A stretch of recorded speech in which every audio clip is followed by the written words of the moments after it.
Hey everybody, it's Linda, and today I am making my favorite tomato soup. So I learned how to make this soup a few years ago. This is Barbara Lynch's spicy tomato soup. It's got a little kick, but it's super easy to make and I just enjoy it and hope you do too. So we're gonna start with about 2 tablespoons of extra virgin olive oil. And I just eyeball that, by the way. I don't really measure it. It's just sort of an eyeball thing. And then I am going to add 1 sliced onion, which I've already sliced up, so that's just going to go right into the pot. I'm going to turn that on to medium-ish. And I'm also going to add a teaspoon of crushed red pepper.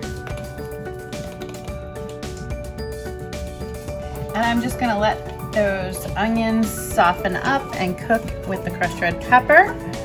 They're gonna cook for, it's gonna take about 7 minutes or so for them to soften up.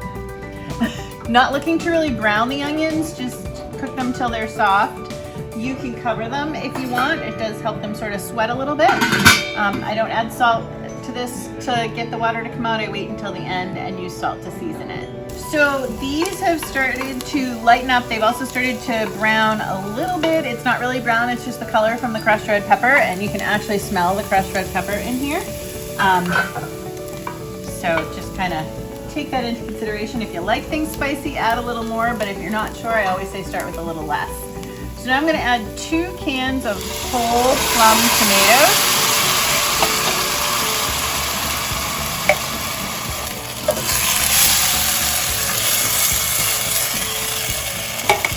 And about 1.5 cups of water.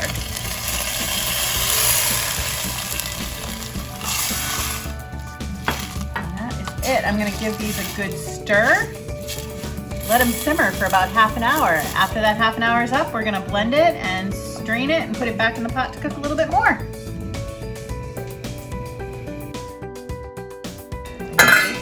Okay.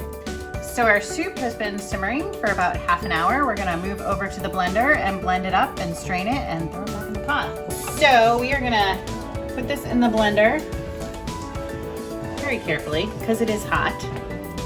When you're blending hot liquids, make sure that you don't overfill your blender. So it's best to work in small batches at a time because the heat will build up inside the blender and make the top pop off. To that end, I also recommend that you take out the little centerpiece on your top so that the steam can vent, and then you can cover up whatever you're blending with a towel or a rag or something. So we're just gonna put this on low.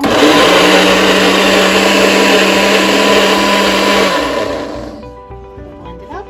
When I'm making this at home for myself, I actually don't strain it. I like all the chunky bits of tomato and stuff in there, but for today, I'm gonna strain it.